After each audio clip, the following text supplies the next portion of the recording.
declare that, please. And I would make the same invitation, please, to officers. Can we just check a second? Can people hear who are on Teams, please? Can you give a thumbs up if you can hear the chamber? I only just started. I don't know how long you've been talking. Of course. Mr. Chair, shall I start again? Yes, please. Okay, members, my apologies for that. Okay. As well as declaring any interest that you may have in respect to the other agenda items today, in respect of agenda number 9, the discretionary award of council tax benefits, should any members live in a property in bands E to F, they may wish to consider that they have a personal and prejudicial interest, and that will be my advice to you if you are within that banding. That will apply also to any officers who live in Neath, Talbot, who are also in that banding. Okay, sir. Thank you, Mr. Shaw. For those members and officers that will be declaring a presidential declaration of interest on item 9, which we've just discussed, of the report, can you please indicate now by putting up your electronic or physical hand? If you just bear with me while I just make a note of that, thank you. Okay, I wait for my Democratic Service Officer to make a note of the declarations.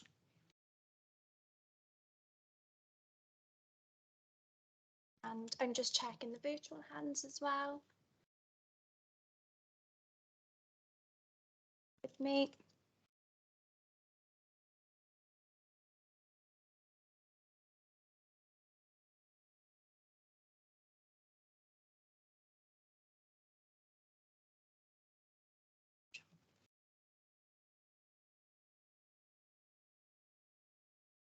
Sorry, I won't be too much longer. No worries. Quite a long list today, unfortunately.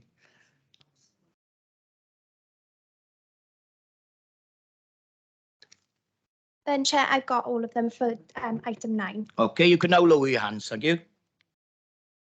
And then on to the other items. If any member has a declaration or have declarations in relation to any other report that's on today's agenda, can you please indicate it now?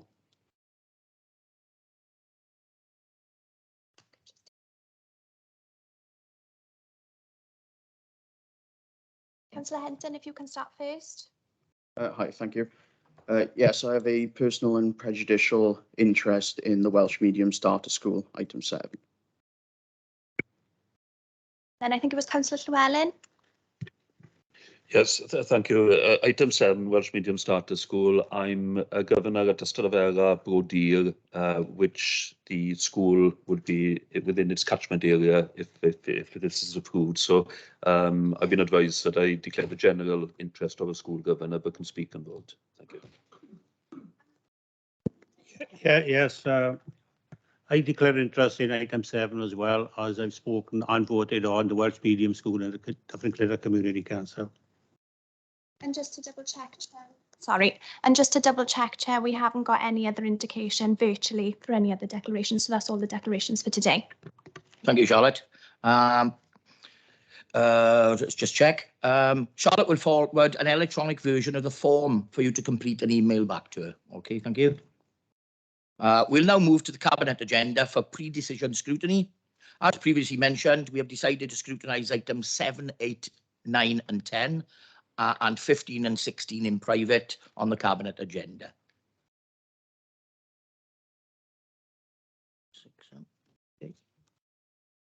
So first up is the item 7, Welsh Medium Starter School based at Neath Abbey.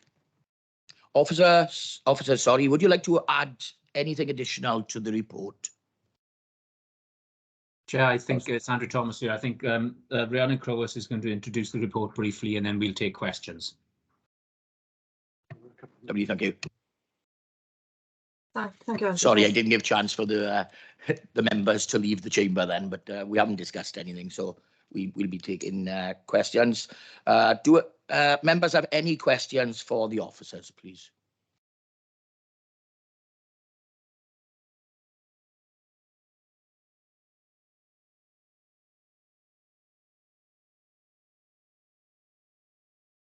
Hello, could we bring Rhiannon Crowhurst in, please?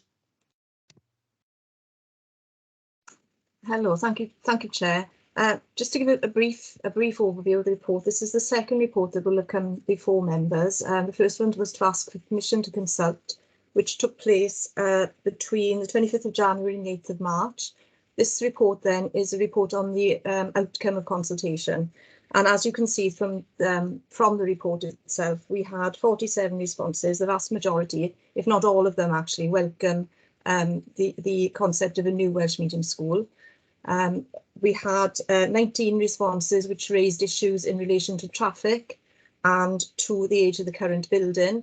Now, those aspects are addressed in the report, but if I just briefly touch on them, just to give you a bit of background information, officers are working on looking at possible solutions to any traffic issues that may or may not arise. At the moment, the school is planned only to open to nursery children in January 2023, with reception children coming on board in September 23, which is a very small number. The overall number of the school, 210 pupils, will be smaller than the current, or it's not current because they've left, but the school that has just left the building. So we don't anticipate there being as many cars and traffic on the road as a result of this school. It's built, it's been located in that area with the aim of parents and children who live within a 2-mile radius of the school being able to walk there. That is our aim, and we will be working with parents and with the school to try and encourage as much walking to school as we possibly can. But we are also examining other ways that, should the traffic be an issue, other ways that we can alleviate some of this and mitigate for it. The other aspect that some people raised concerns about was the age of the building. Now, it is true that the building is a Victorian building. It's currently, or sorry, I've said it again, it used to house Abbey primary school children, or part of the school. The school is on 3 sites, and this was one of the sites where the children were. It's in very good condition. It's been well looked after over the years, well maintained. However, we applied for a Welsh Medium grant to try and bring it up a little bit more if we could, and do some more work on it, but we were unsuccessful. So instead, we are trying to make the school the best that we can. It will make teaching and learning much easier by the addition of things like knocking down rooms, walls to make rooms bigger for the younger children, adding doors so children can access the outdoor area, and adding IT to try and bring it up to spec. But that's as much as we can do with the money we've got available at the moment. We've also got a plan to sort of redo the back end of the building as the children move through the school. So at the minute, we're working very, very carefully on the reception and the nursery age classrooms, with a view to continuing the remodelling work, I suppose it is, for the older children as they come through. So that's basically the elements of the report that were causing people concern. I don't think there's anything else I can add to that. I'm happy to take any questions. Sure. Thank you, Rhiannon. We'll just open the floor to anybody who would like to ask Rhiannon any questions. Councillor Percy. Oh, thank you, Chair. Thanks, Rhiannon, for the report there.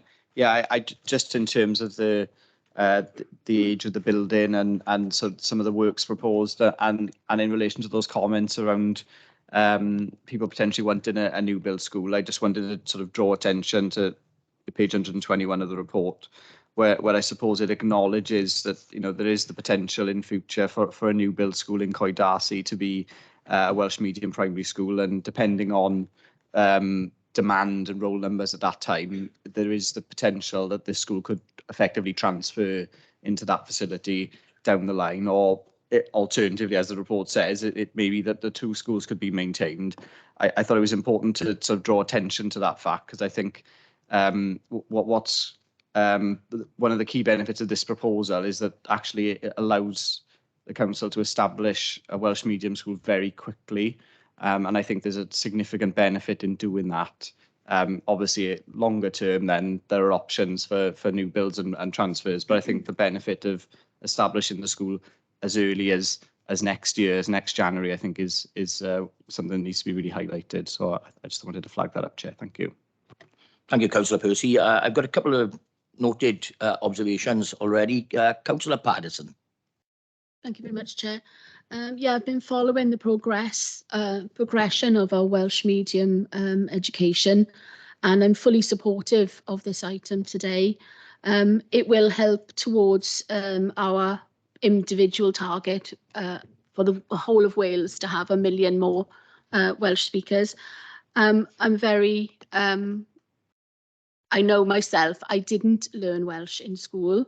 I had a Cockney accent at the time, and it was a long time ago, and teaching methods were different then. But I regret not being able to even read and pronounce Welsh properly.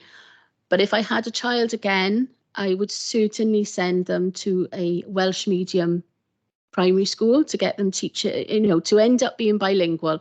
If we have a bilingual nation, it can only be for the good. And I will be supporting this at the end of the day. Thank you. Thank you, Councillor Paterson. I have one more question from Councillor Bowen, please.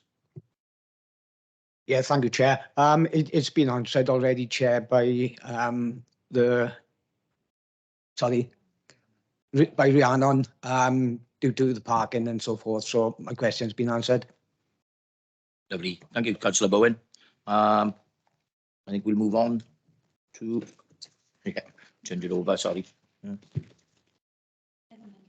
Yeah. Or are we going to vote first? Vote first? Yeah. The recommendations are listed on page 18 of the supplementary report, please, of the Cabinet Agenda Pack. Can I please have a proposer and a seconder, please?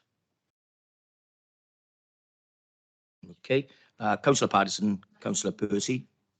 Okay, thank you. Thank you very much. If the members do not indicate to the contrary, then I will take it that this recommendation is supported to the Cabinet. Yeah, nothing, Chair. So if we could now ask for the members to come in to move on to the next item, that'd be great. Thank you.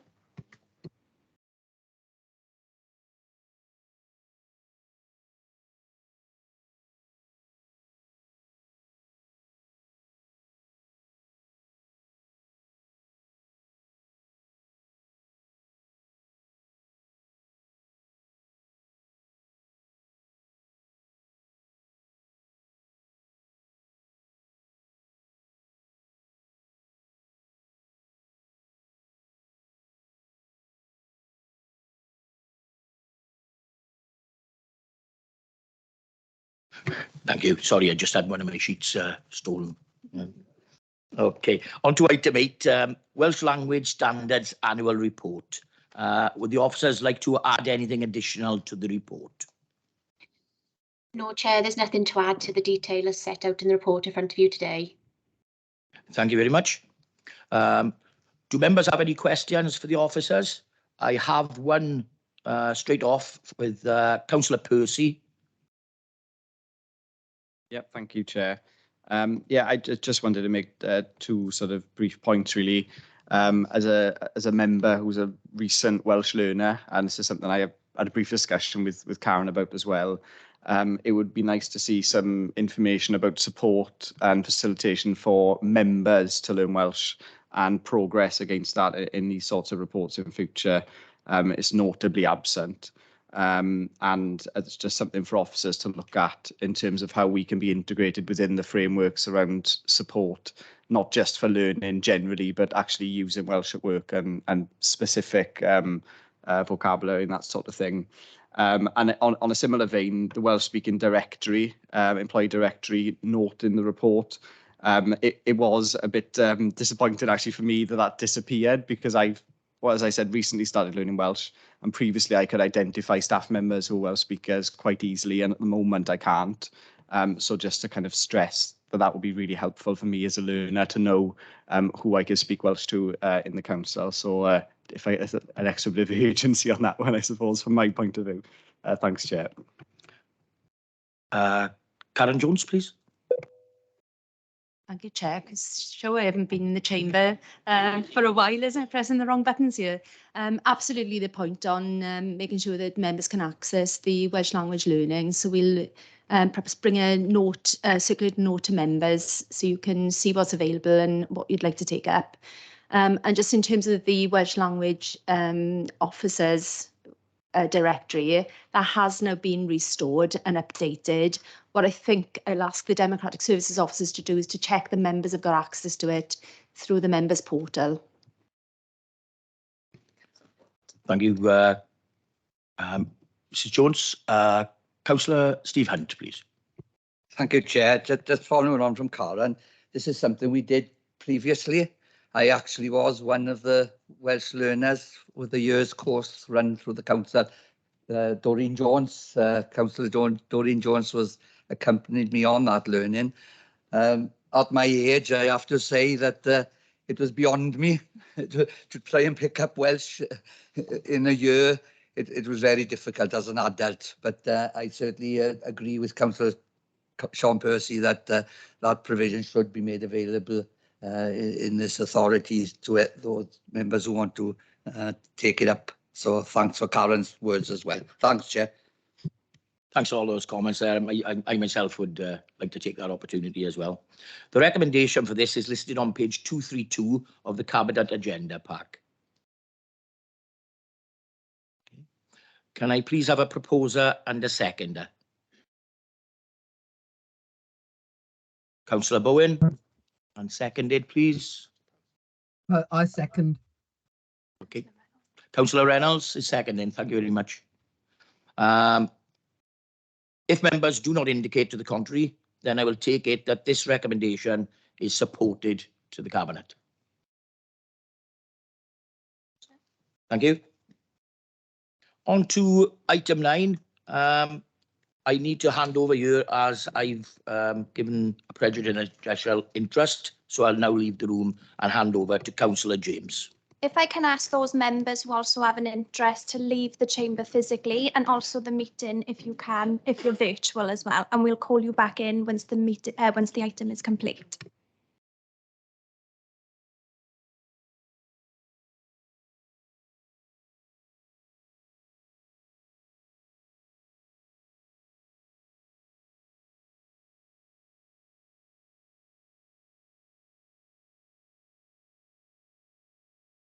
We're just ensuring, Chair, that those members have left. If you just bear with me for 2 seconds.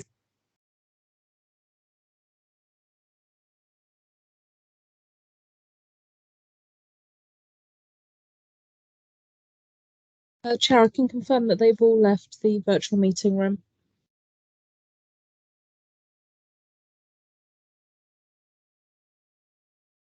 Okay, thanks.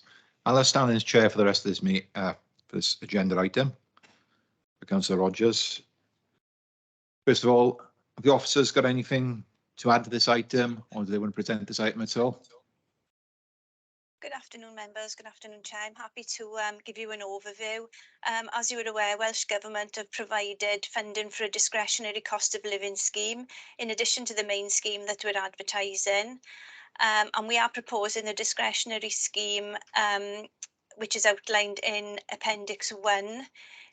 We are proposing to set forward the criteria for that scheme, being bands E to F, so extending the scheme of the £150 to those in bands E and F that were in occupation at the 15th of February and deemed responsible for the fuel bills, and then 2 bands A to F where the liable person was responsible for the fuel bills in occupation at the 15th of February and in receipt of one of the exemptions listed in Appendix A.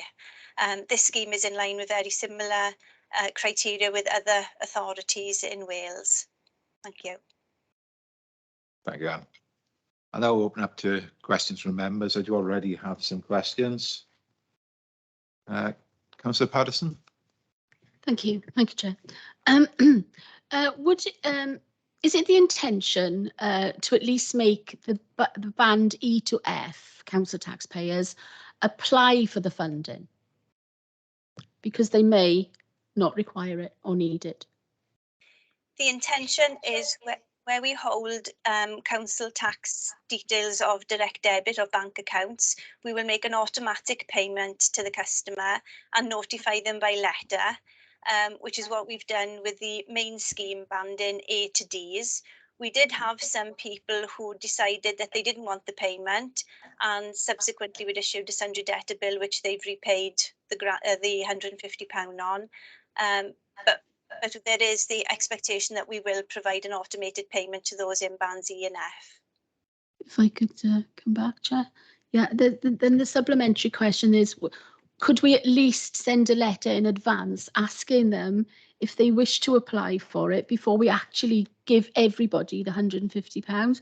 We do have to take good care of public funds, and the people living in such a type of house may not require it at all. So I understand that, you know, you've done that in the past, but could we at least ask them in writing if they need to apply? It will, you know, need additional resources to that, because obviously we then have to monitor the responses coming in, and then there could be delays in payments being made. So it's not something that I would recommend we do. However, I can add in the letter that we send confirming that they've had the payment, that if they wish to repay that amount, if they don't wish to receive it, to contact us. So at least we're covered in that avenue. Yeah, thank you for that. I'd be grateful if that at least could be done. And then there's another question that refers to page Appendix 1, page 263.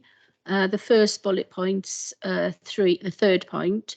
Does the wording of the scheme allow those who are ineligible due to categories in Appendix 1 to apply, mean that payments could be made to second homeowners in the county borough, please? No, second homeowners will not be eligible under the discretionary scheme. They're not eligible under the main scheme, so they won't be entitled. Thank you. Thank you very much. Thank you, Councillor Batson. Thank you, Anne. Any other questions at all on this item? Can't see anyone. Okay. Then I'd like to propose, I need a proposal and a seconder for this item. Chair, the only thing that I would like to mention is obviously the officer highlighted that with the letter that they would be sending out, that they would put an option in to allow people to repay the fund. So you may just want to include that for Cabinet to consider as well, to the recommendation that's there. Yeah, so would anyone like to propose that with that additional? Sorry, Chair, if I could just interrupt there. Could I remind members in the chamber to use the remote even when they're proposing and seconding microphones, please? Thank you. Yes, Chair. As soon as I asked the question and had the answer, I'm perfectly happy to propose that additional sentence. Thank you. Thank you, Councillor Patterson. And we've got a seconder at all? I've got Councillor Percy there as a seconder.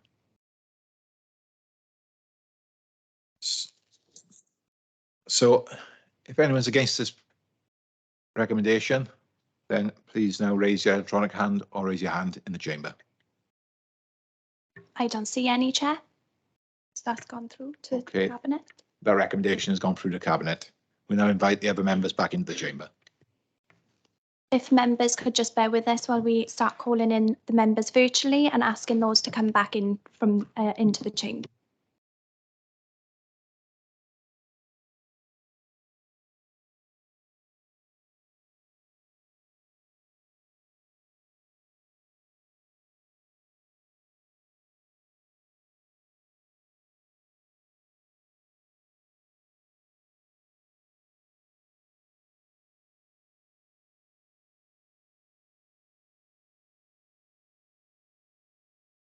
And now back on, hand over to Councillor Rogers.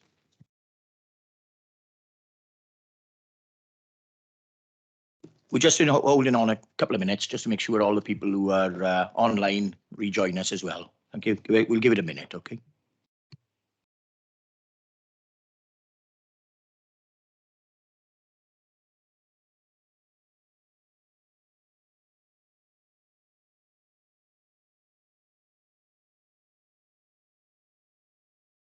Chair, I can confirm all members are back. Okay. Yeah, thanks for that. Thank you very much. We'll move along then to item 10, or my thanks to Councillor James for standing in my absence. Thank you. Item number 10, Neath Talbot Hardship Relief Scheme.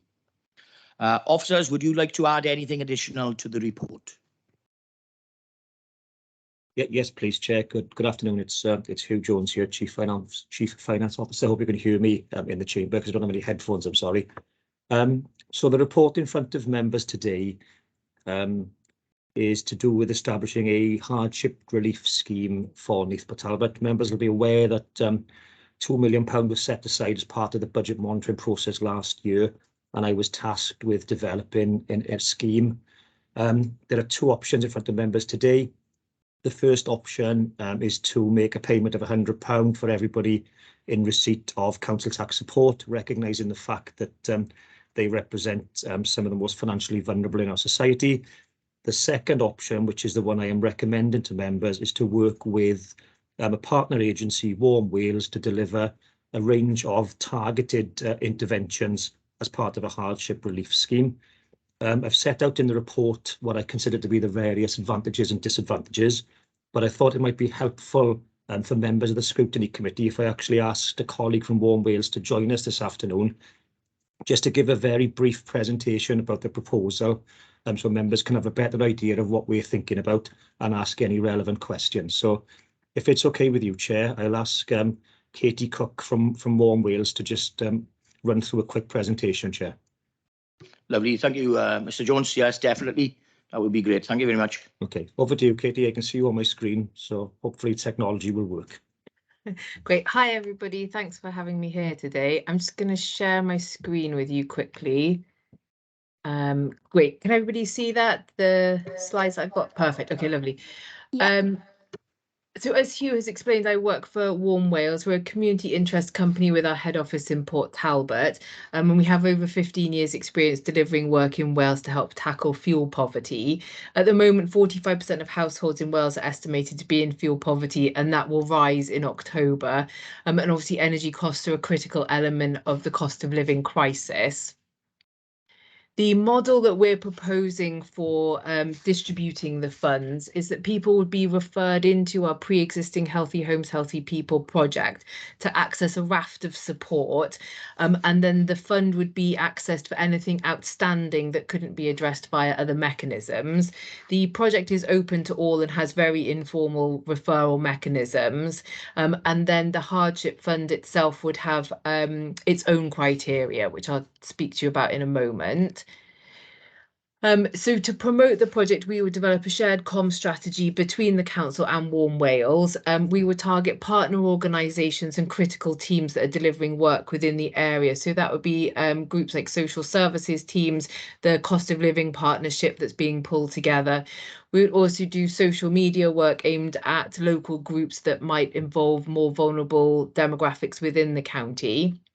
And we would attend local events and also be at drop-in. So our goal would be to have a physical presence around the county on a regular basis, so people could pop in and say hello to us and have a chat about things. And then we'd also use emails, newsletters and hard copy circulars, so more traditional engagement methods, but target those at particular areas within the county. Once people had made contact with us, they would be offered the full range of Healthy Homes, Healthy People support. So that covers information and advice around energy usage, water and capped water tariffs, access to heating schemes such as Welsh Government's Nest scheme and the Eco Flex scheme that NPT are delivering. We have access to income maximisation schemes, home adaptation support. We can register vulnerable customers with the Priority Services Register and provide home safety measures for people as well. So a broad range of support for people that covers a number of different topics. We would then access the fund for needs that can't be met elsewhere. So for example, things like boiler services, repairs and heating system maintenance or improvements. These can't be accessed at the moment. People can get new boilers if theirs is broken, but they can't have their current one repaired or serviced, which is critical to keeping heating systems efficient. And then we would be able to provide support with things like home repairs, white goods, small measures for home warmth, and then contributions towards people's energy bills and emergency top-up vouchers, as well as supporting people to tackle fuel debt, plus then anything else that we felt fell within the remit of the fund and it was in line with individuals' needs. We'll be proposing that the eligibility criteria would kind of be the same as MPT's Eco Flex criteria under the Part 2 vulnerability element, which is a net household income of below 34,500. So that's after tax, national insurance, and then also housing costs, so mortgage or rent payments and council tax payments, after those have been deducted, and then irrespective of the number of income earners within the household. But alongside that, a member of the household would also need to be vulnerable to the cold, either due to age or having a health condition. So that could be children or people aged 60 plus, or people having a physical or mental health condition that's exacerbated by the cold. We would also ensure that all other avenues of support have been pursued or exhausted, making the fund one of last resort, but then also maximising its usage across the county. And in exceptional circumstances, householders outside this criteria may also be offered support. That would be in conjunction with discussions with the council, but to ensure that the fund remained as accessible and inclusive as possible. And then finally, just in terms of oversight and reporting, we would propose that funds were released to Warm Wales in increments, and these would be followed with monthly discussions with the council to ensure we were all happy with the direction that the spending was going in and what the fund was being used for. And then quarterly, we would submit reports that would provide top line or postcode information about the beneficiaries, the outcomes that they had received as a result of the fund, plus any others that had also been sourced for them. And we provide snapshots of who had been supported in the form of quotes and mini case studies. So that was a bit of a whistle-stop tour of the proposal, but hopefully that leaves plenty of time for any questions that people have. Lovely, thank you, Katie.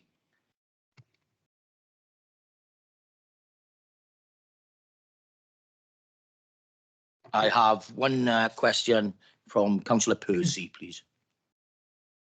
Thank you, Chair, and thanks for the report and presentation. Yeah, this scheme as outlined to be delivered by Warm Wales looks excellent. Actually, I've got a sort of specific question around. I'm thinking of properties I've seen in my ward, for example, with poor quality single glazed windows or in actually a really poor state of repair, but people are living in them. And obviously it hasn't been explicitly stated that those sorts of interventions could be funded from the fund. I was just wondering from Warm Wales perspective, if for example, there was a property that had, that needed window replacement, and that was probably the most efficient way of spending the money rather than, for example, paying their top up for their energy bill. Whether that would be considered as part of the fund. And then the second question, which is probably more for our officers, is understanding who's going to be, which department's dealing with the oversight in the council. Is it going to be the Housing Adaptations Renewal team, just in terms of where members can go, for example, in those exceptional circumstances to deal with those queries? So one question for Warm Wales and one for Hugh or whoever else wants to pick it up. Thanks, Chair. Thank you, Councillor Percy. Has anybody else got any questions they'd like to raise, please? Sorry, Chair. Katie, do you want to respond to that before we move on to the yes, sorry. If that's okay, Thank you very much. Thank you. Yeah, sure. So in terms of that issue around homes that are in poor repair, I think from our perspective, we would be keen that the fund reach as many people who are in as most need as possible. So if somebody, for example, had a broken window, I think certainly that is something that we would look to consider. If it was a case of reglazing a house, I think that would have to be something that we would need to discuss with colleagues at the council to ensure we were getting good value for money. In any cases where we weren't able to support, we would obviously look for other ways that we could support them. So if they were eligible for other schemes or other home repair support, but certainly as much as possible, if we can make homes warmer and more efficient, that is what we would look to do. Thank you, Katie. Does that answer the question, Councillor Percy? As best as I imagine Katie could answer it today. I guess the other part of the question then, if somebody could sort of address who in the council is going to be leading on the oversight of the scheme, just in terms of where members can go with some of these perhaps complex or difficult exceptional cases. I don't know if that's for you or Yeah, someone else. I'll just come in there, Chair, if I may. Obviously, today is actually just to seek member approval and get a decision to go ahead with the scheme. There'll be some work to do over the summer in terms of sorting the detail out so we're ready to run then when we get to the autumn. So we will have a better answer for you there, Councillor Percy, in terms of the most appropriate avenues if members need to sort of to look at individual cases. Thank you, Hugh. Thank you. I've got a couple of other questions from Councillor Reynolds, please. Thank you, Chair. I have questions. First off, I was wondering whether there is any requirement or need to tender a scheme like this. It does bother me that we seem to have said Warm Wales will do this, and I've got nothing against Warm Wales, just in terms of the proper way of proceeding with such a scheme. That was my first question. And the second one was, when the scheme was conceived, or when it was, the money was put aside, and we were aware that additional money was available in the last administration, it was about the cost of living in general. And whilst I am very aware that there is, a real concern about fuel poverty, and I think this is a really good scheme, no argument about that, I also am extremely aware that there are numbers of people who are seeking help with food and other bills, and the systems that are in place, the charitable systems that are in place to deal with that, are picking up less from supermarkets and co-ops, are receiving less food coming in and are running short. And the organisations like Fair Share Cymru have reported this last week that their shelves are running bare. So, there are other issues, and we need to, consider hardship in the widest form. So, and whilst, I think this is a very good scheme, I have concerns that this is very focused on fuel. Thank you. Thank you, Councillor Reynolds. Who would you like to respond to that, please? Yeah, certainly. So in terms of the first question around the need to procure this, the advice that we've had off our legal colleagues is no, it does not fall within the threshold that requires procurement.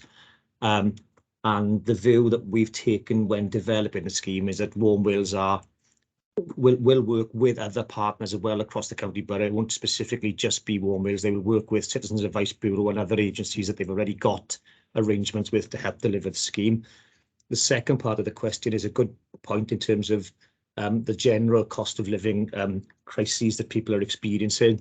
Again, we considered a number of options. One of the things that was very clear from discussions is that the wider issue, we are not a benefits agency, and that's something for the UK government to address. I think we have come up with some more funding recently that I know my colleague Fiona's on the call. She may want to provide a commentary in terms of some additional funding we provided to food banks. Fiona, whether you want to give a very brief overview. Sorry to put you on a spot. Yep, hello. Not at all, it's no problem. We have received in excess of £300,000 Welsh Government monies over the last few years, and that's all been paid out locally to help those facing food poverty or at risk of food poverty, and that's gone out to a range of organisations across the county borough. And we have just received another allocation of monies from the Welsh Government and have relaunched our grant application scheme. So that is there then with just revenue monies on this occasion, and that'll be there to support local food banks to restock, because it has been brought to our attention that they are struggling now in terms of donations because everyone's in a slightly worse situation than they were previously. And there's also another round of funding expected from the Welsh Government in the coming months, where organisations will be encouraged to apply for additional monies around the food poverty agenda again. And so there are other avenues of support that we are looking into to deal with some of the other elements of poverty. I suppose we're dealing with poverty there's a wider sense of it, and fuel is just one aspect of that. I appreciate that, but we are dealing with some of the other elements in slightly different ways with slightly different funding options around those. So I hope that's helpful. Thank you. Councillor Reynolds, would you like to come back in? Yeah, just to ask Fiona if she could share details of the food poverty scheme with councillors, please. Yeah, certainly I'll make sure that's circulated after this meeting. It has gone onto the council webpage and has been pushed through our social media channels, but we'll make sure that it goes to each member then so they can access that directly and push that out to their constituents. Thank you. Thank you, Fiona. Councillor Reynolds, that cover everything you would like? Yes, thank you. Thank you. I have a further question from Councillor Clement Williams, please. Thank you, Chair. Sorry, I'm having a problem turning my camera on. Okay. Yeah. When I asked for the scheme to be set up, and I understand, you know, that we did ask officers to go away and come back with a proposal. Why I explained the reason for it was for people who were deciding whether to heat or eat, and to get people through the cost of living crisis. Sorry, if you could bear with me, Chair, I've broken some ribs. So my concern is that if it's just one avenue and that's the end of it, that we will miss people out. I wanted it to be as broad as we possibly could get it. Heartened by, I'm sorry, I can't remember what the officer, Fiona just said. So what I would say is if we can bear in mind where when we communicate the scheme, number one, we need to write to everyone in the borough to say the scheme is available, in my opinion, but I'd like you to consider that when you're looking at the way that the scheme's going to work. Because not everyone is on social media, not everyone is out and about, and we could have, especially some of the, there are young people as well who don't like social media. So I just want to make sure that everyone is aware of the help, and if possible, to add to the communication we send, to add things like, if you're struggling with other bills, etc., you know, we've got welfare rights, blah, blah, blah, and to ring the council for signposting or whatever. And I think that is really, really, really important. A lot of people are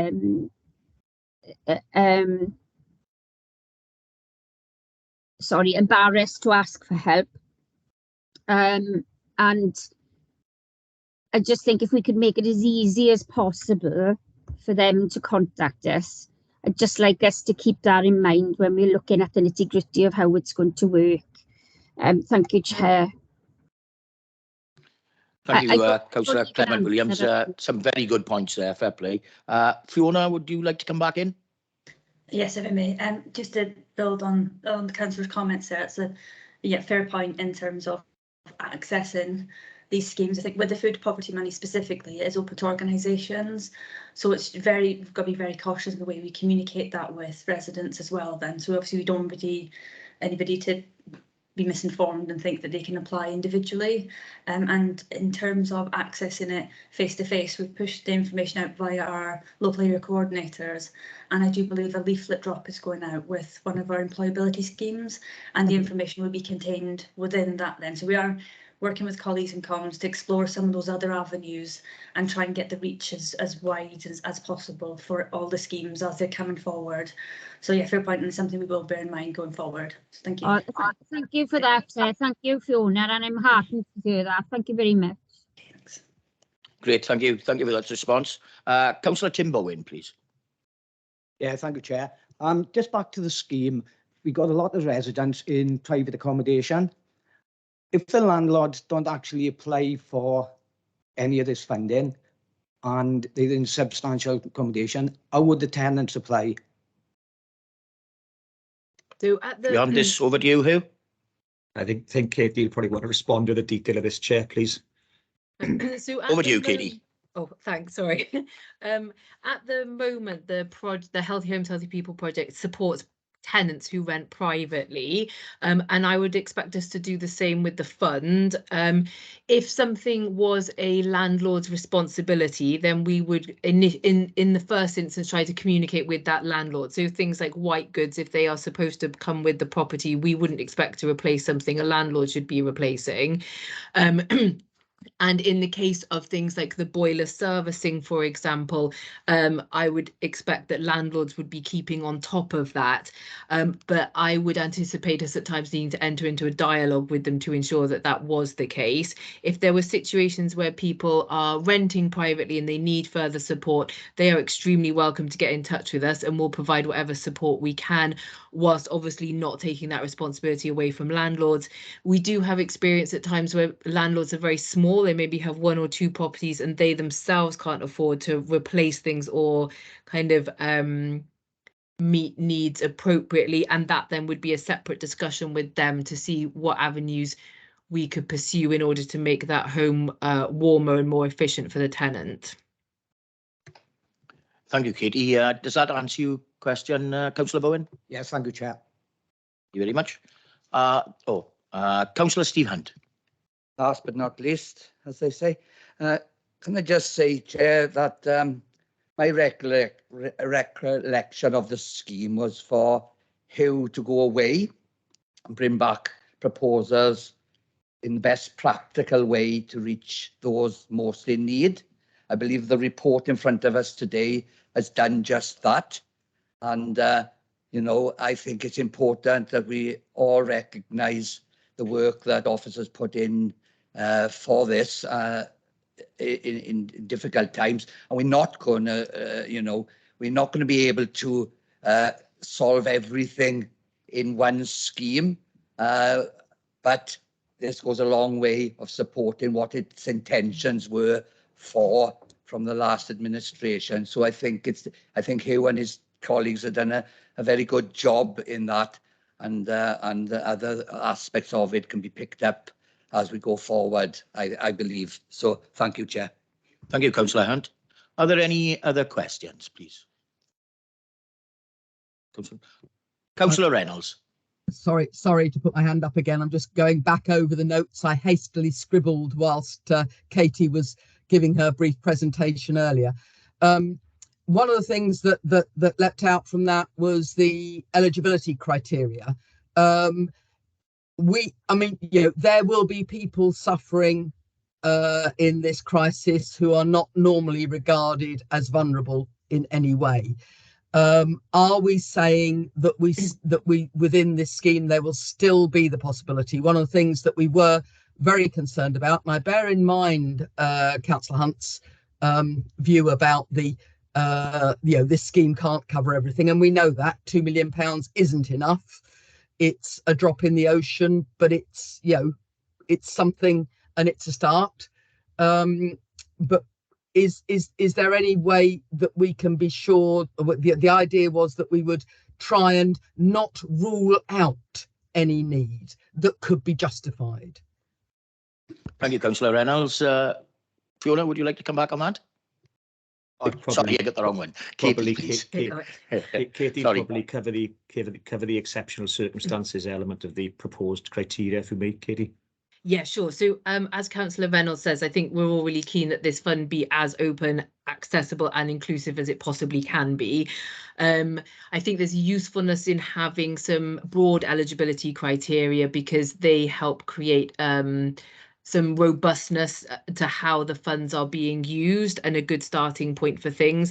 But I would like us to, as much as possible, always have that caveat of anything else, anybody else, any other circumstances. And because I think as the work gets underway, we will continue to learn about the people who live in the county and what their needs are. And then I would hope that we'd be able to, you know, keep that openness, make adjustments as we go. But certainly I would like us to not be saying no to people where there is that need. Thank you, Katie. Does that answer your question, Councillor Reynolds? Yes, definitely. Thank you. Thank you very much. Are there any other questions on this issue, please? Councillor Patterson. Thank you, Chair. not to labour the point too much, but I do completely agree with Councillor Reynolds. One of the many reasons for setting up such a scheme was to sort of address people who would fall through cracks of normal criteria. I mean, people on benefits would normally get anything that was sort of available, but these are extraordinary times, and even people on 2 and 3 jobs are struggling. So I'm very pleased to hear that they're, you know, at the end of the day, they would look at something, even if, you know, 34,000 to a lot of people in our county borough seems pie in the sky. And I get that. But if you are used to having that sort of income, and then suddenly your fuel bill goes up by 60% and your petrol bill goes up by a similar amount, even people on higher incomes who are working could be struggling. So I'm very pleased to hear that we're not ruling anybody out at this stage, and I'm very proud to be part of a council that is doing that. Thank you. A very good point. Thank you, Councillor Patterson. Are there any other questions on this issue now?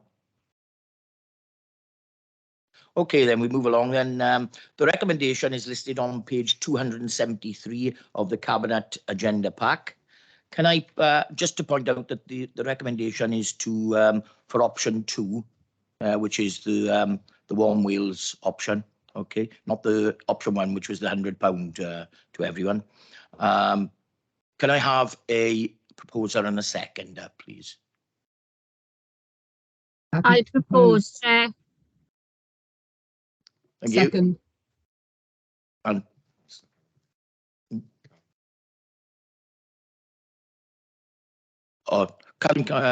Councillor Clement Williams proposed, yes, and Yeah. the seconder was again, sorry, Councillor Reynolds. Thank you very much both.